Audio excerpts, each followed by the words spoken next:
It's the gang, we done came on. The gang. Welcome back to another episode of Toxiris Thoughts. Today, I thought about Fetty Wap. Well, I already thought about Fetty Wap a couple of days ago. I just thought about him and how he fell off and how he had a great run in 2014, 2015, and how all that kind of fell off. First of all, this is not covering any background information on him. This is just covering the music itself. So if you clicked on the video for any background info, not really. This is just me going through the albums he released since his breakout album Fetty Wap, and maybe looking to explain his fall off through the quality of his music. So let's get into it. In 2015, he dropped 3 projects. For My Fans, Coke Zoo, and the infamous Fetty Wap, which is, to me, one of the best trap albums of all time. I love this album. Like, literally 98% of the tracks are fucking fire. There are so many great hits on there, so many classics on there. I think it's undeniably great. The rest of the projects, the For My Fans album is pretty good. I gotta say, I liked a couple tracks off of that project, but it really was nothing special. It was just okay. I didn't listen to the other one because it's called Coke Zoo, and it's with French Montana. And just to show you how relevant this project is, it has an average of like 30,000 streams per song. Yeah, he fell off, but not that hard. Like, for example, the For My Fans project, each song has at least 1 to 2 million streams. Forget that. Then he didn't drop another album for 3 years. 3 years. I think that's already, like, that shows already why he could have fallen off. I mean, he already fell off earlier, but like, he did not drop any music for 3 years straight. And with any music, I mean, like, I'm not counting any mixtapes.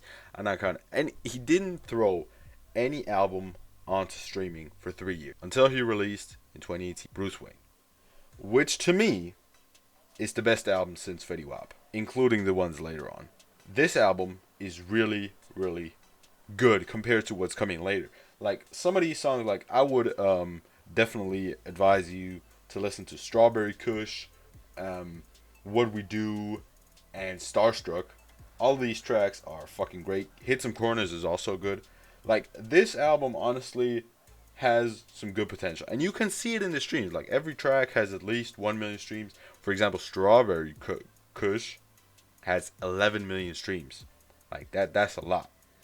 And this project, even though compared to Fetty Wap, it flopped, obviously, like to the self-titled project, this still was a pretty solid project in my opinion. And if he would have released this earlier, I think he could have kind of saved himself a bit more. Well, then he didn't drop another project for 2 more years, until he dropped the EP, Trap and B. 7 songs, 20 minutes, nothing long, nothing special.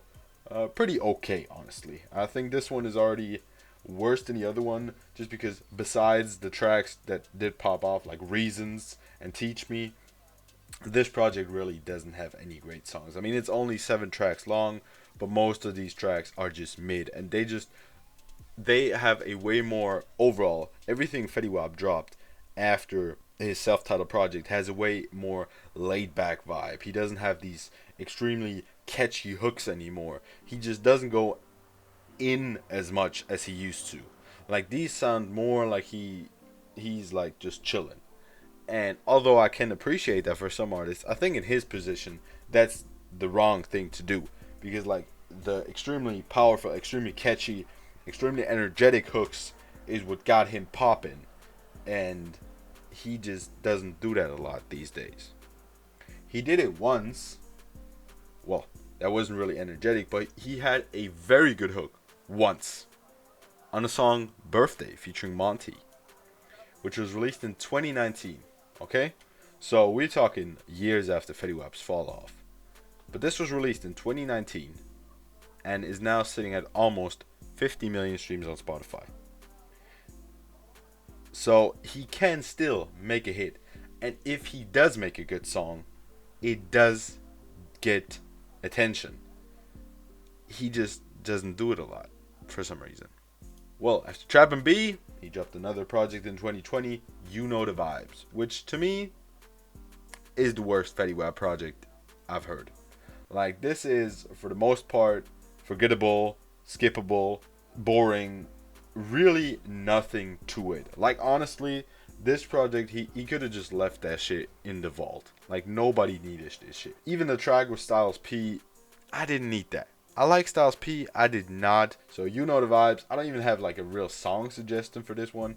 I just think if you want to listen to Fetty Wap's discography, you can skip this project, in my opinion. Then we had The Butterfly Effect, which is his 2021 album. Honestly, kind of going back up.